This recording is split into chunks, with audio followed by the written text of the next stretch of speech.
Today on Week in Review, a local resident spoke on the housing issues in the Northwest. We look at a recap of the Garbathon event in Terrace, and McDonald's held McHappy Day a few days ago.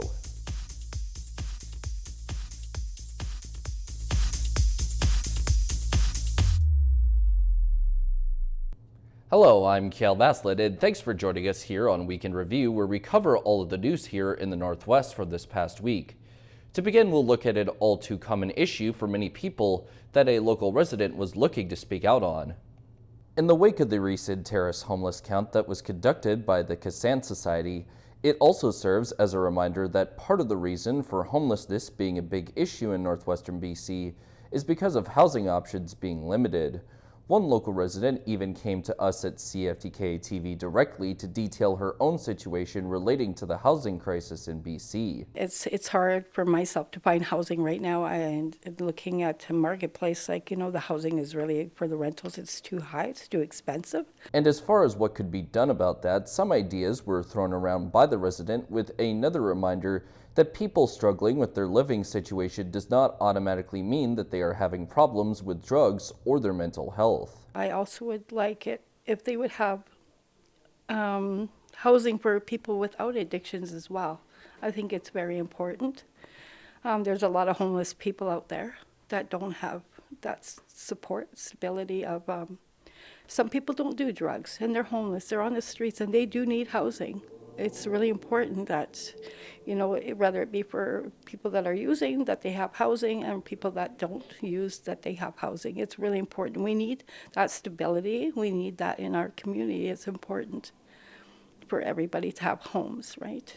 Terrace's current rental housing options consist of traditional rental units, short-term accommodation like inns or apartment complexes for quicker stays, affordable housing, more of which are said to be on the way with on-site support services as well, and subsidized housing, which is offered by the Cael Society via programs like Terra Nova Housing and ensures that people aren't paying over 30% of their income on their rent.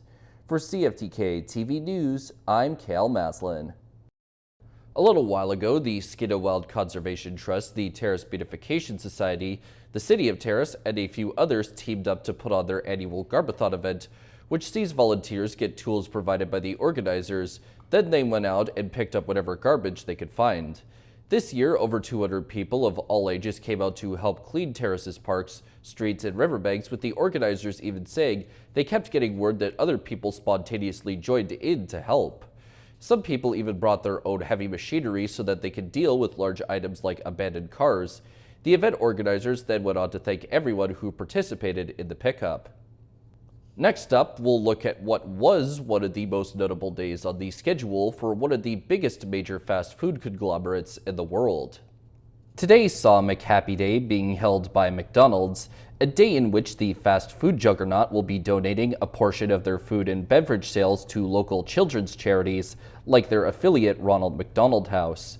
McHappy Day has managed to raise over $100 million in its now 3-decade-long existence that has supported many children and families in local communities throughout Canada.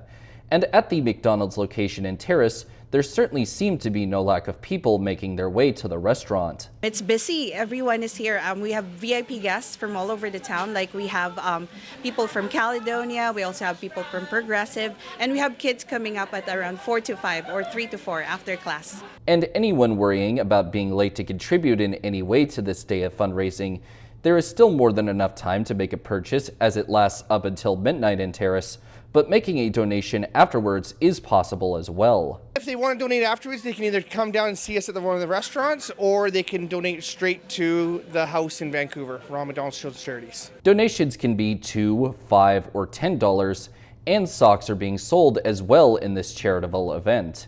For CFTK-TV News, I'm Cael Maslin. The Terrace RCMP recently announced that their members of the department are going to be stepping up to show their support for the BC Special Olympics. Police officers will be joining Special Olympics athletes and other community members for the Law Enforcement Torch Run for SOBC event. The event will be taking place next month on June 7th from 11 a.m. to 1 p.m.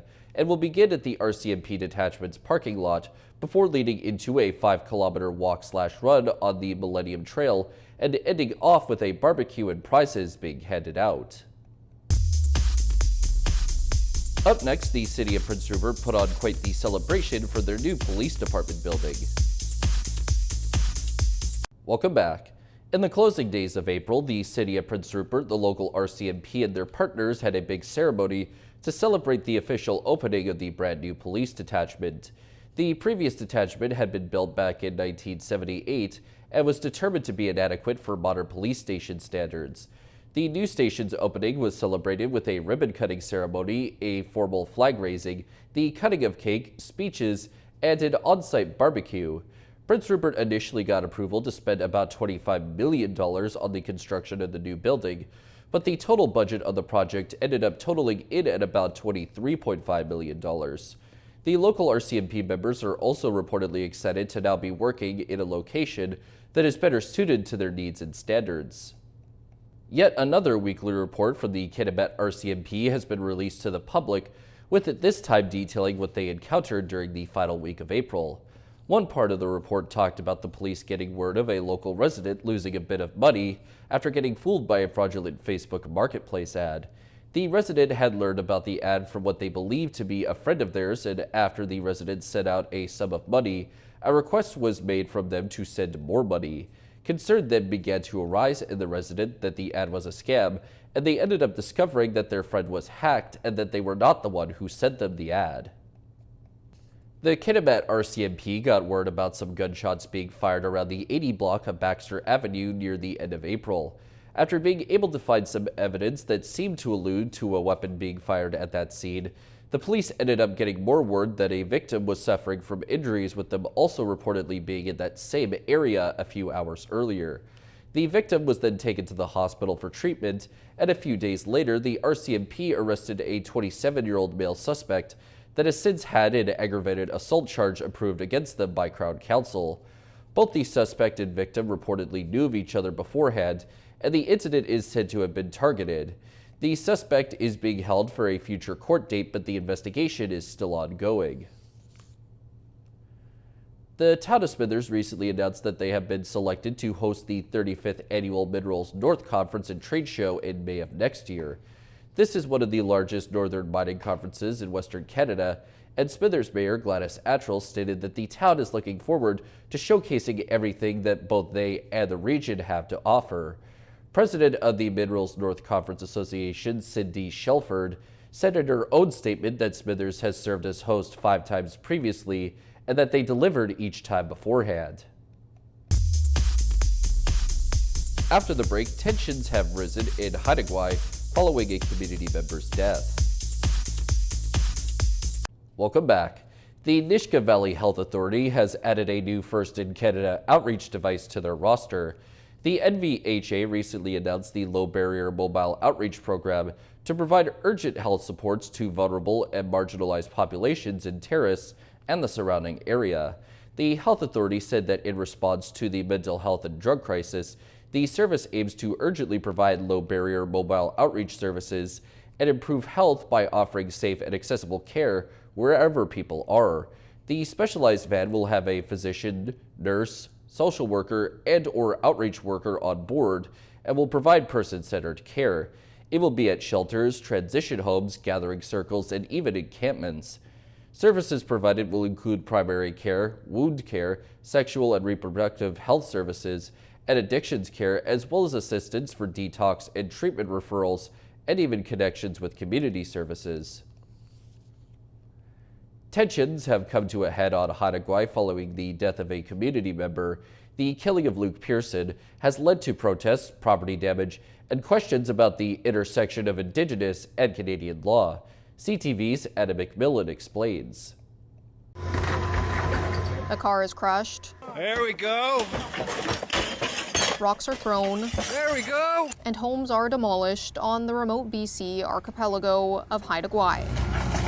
Facebook posts indicate these are the homes of people who have been shunned by the community. This follows the death of Luke Pearson, who was killed last week in Skidegate when police allege he was struck by a vehicle. 32-year-old Tyson Young has been charged with second-degree murder. I'm not sure about the destroying the homes, but the councils do have the ability to banish people. That's newly elected MP and former Haisla Nation chief Ellis Ross. Community members are accusing Young's associates of having ties to the drug trade. According to videos shared online, they left Haida Gwaii surrounded by protesters. A lot of First Nations wanted the Haida Gwaii people to know, you're not alone. You know, we're standing with you. Following their departure, the RCMP say Young's family was met by more protesters. They were also being physically prevented from, getting sleep or eating. Mounties say that borders on criminal harassment, so they gave the family an escort. Get out of town! Keep driving! There's a process underway for the accused, and that process needs to continue without interference. The shunning and property damage are raising questions around how Canadian and Indigenous law intersect or clash. If you ask people in who work as part of the Canadian justice system, they're going to say what the Haida Gwaii are doing is illegal. And what the Haida Gwaii, members of the Haida Gwaii community are saying is, essentially, we don't care. We're asserting our ancestral laws, the laws that have governed our community since time immemorial, and looking out for our community safety according to our laws. Beginning this past Friday at noon, both the Bulkley and Nadina fire zones, which includes the Nadina Forest District and the Skeena part of the Skeena/Dakeen Forest District, they are no longer allowed to start Category 3 open fires. According to the BC Wildfire Service, Category 3 fires consist of material that is burning in 3 or more piles successively, and the ban is also covering both carbonizers and air curtain burners. The ban is said to be in place at least until October 31st, but it could potentially be lifted earlier.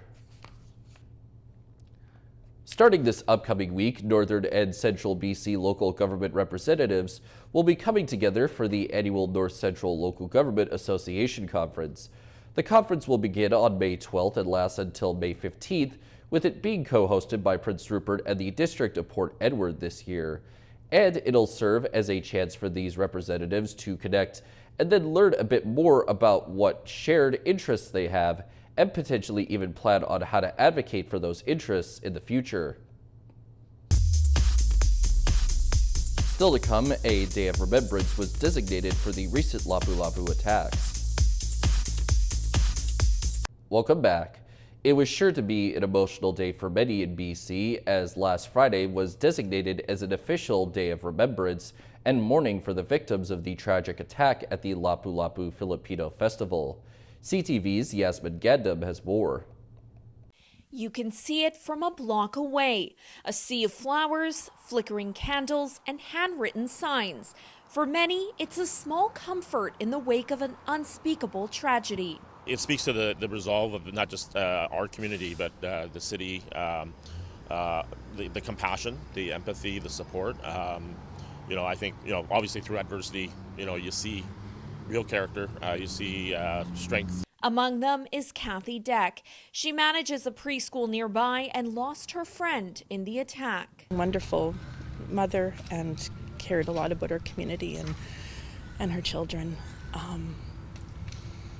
And I know that it's impacted a lot of other families because she was very close to a lot of families in the community. Now she is working to find the words to support her students. They have lost friends, they have lost family members, and this particular person had a child who had a lot of friends that are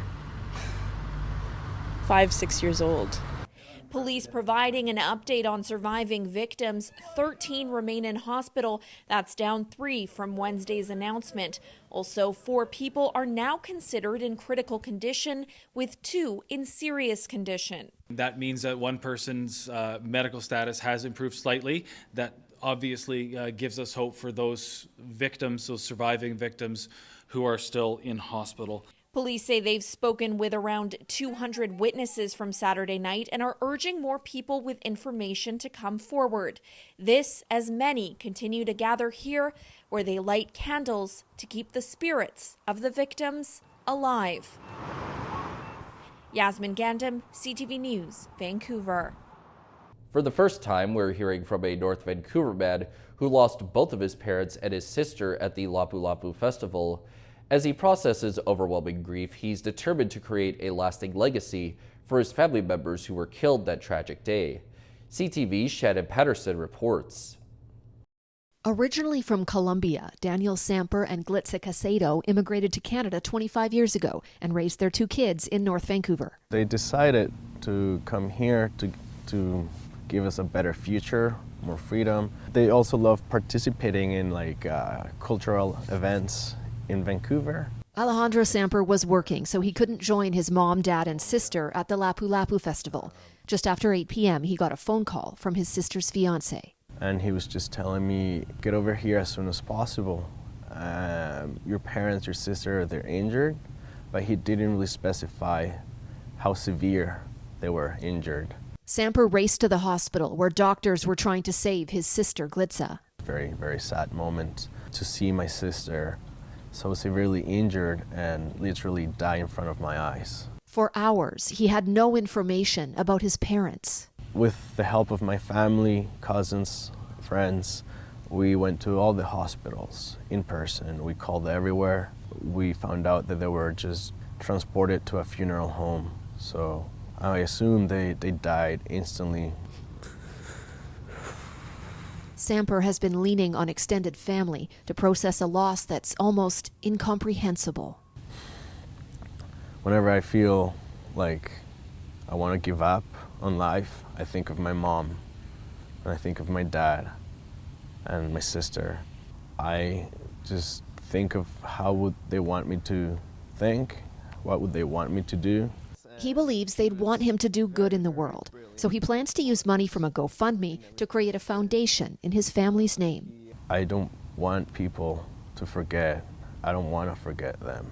So by helping others with their name, I hope to always have them alive in my mind, in my heart. And Samper knows his mother wouldn't want him to carry hate in his heart for the man who's been charged in the festival murders. It was so inspiring to see her forgiving people. So that is why I'm choosing the harder path, which is the love and compassion and helping others. And this is how I will carry my family's legacy. Shannon Patterson, CTV News, North Vancouver. The Lapu Lapu tragedy has ramped up anxiety for the organizers of other festivals, and it even led to organizers of an Ottawa Filipino festival to just straight up cancel their event. The province has now launched a commission designed to make events safer. CTV's Rob Buffum has that story. Enro Asron was running his food truck at the Lapu Lapu Festival on April 26th when tragedy struck. 2 of his customers that evening were hit, one of them killed. It was terrible and terrifying, especially to see the aftermath of blood and people laying on the ground. It's a wake-up call. The province had a wake-up call of sorts too. Premier Eby announcing details of a public safety commission ordered because of the tragedy. It's being headed up by a former BC Supreme Court Chief Justice Christopher Hinkson.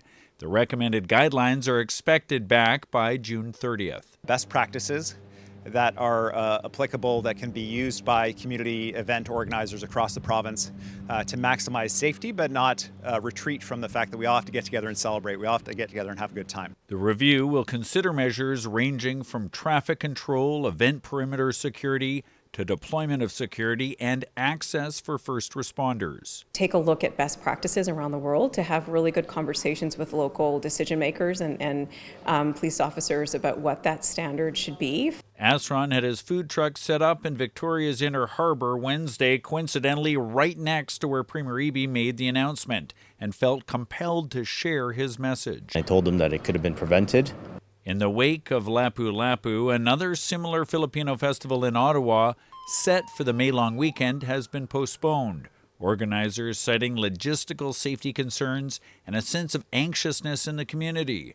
The province says festivals should go ahead even before the review is done. Festivals are safe in BC, and this one incident we need to look closely at, but I want to assure everybody that the local law enforcement and the security planning are there for you. Maslin says he's not deterred from attending future events, but will personally get involved in ensuring they're safe and is still having a hard time sleeping. I actually parked my truck in front of my stand just for that extra protection. So safety-wise, you know, I knew it was lacking, and that's where the guilt comes in. The Office of the Police Complaints Commissioner has investigations underway into how the VPD handled 3 missing persons cases, which all ended with Indigenous women or girls being found dead. As CTV's Ben Milger reports, there's now growing calls for the province to order a coroner's inquest for a thorough airing of the facts in each of those cases. Now let me talk about my baby. I miss my baby girl. For 3 years, Natasha Harrison has been seeking answers about what happened to her daughter. Police found the remains of Tatiana Harrison naked from the waist down on a boat in a Richmond dry dock in May of 2022. Police say the 20-year-old's death is not considered suspicious, but her mother has many unanswered questions. Even on the most basic level, no answers on her cause of death, no answers on a sexual assault kit done, no answers on how she came to travel about that marina. Chelsea Poorman was last seen alive on Granville Street in September of 2020. Her remains would be found 18 months later at a Shaughnessy mansion under renovation. Vancouver police say her death is not criminal in nature. Somebody took her to that mansion, somebody brought her there, somebody knew that location, and somebody knows what happened to my daughter. Noelle Soup was just a 13-year-old child when she ran away from a group home in May 2021. Her remains would eventually be found a year later in an SRO. A VPD officer in the small unit months earlier did not find her body. I can say without a doubt that she was failed at every level by this country, by this government, by child welfare, by the Vancouver police. All 3 deceased are Indigenous. Aspects of each case are under investigation by the Office of the Police Complaints Commissioner. The families want a coroner's inquest. BC Solicitor General Gary Begg says he is considering the request. Families expect that everyone involved in investigations like these works hard to get justice for those who died too soon. It's crucial that we can trust the integrity and actions of the officers doing these heartbreaking investigations, he said in a statement. Harrison's mom hopes it happens and leads to positive change. I can't bear the thought of another mother having to walk that same path that I did. Ben Milger, CTV News, Vancouver. That wraps up this week's edition of Week in Review. Make sure to tune in to our regular newscast on Monday at 5, 6, 6:30, and 11 o'clock here on CFTK-TV. Thank you for tuning in, and have a good weekend.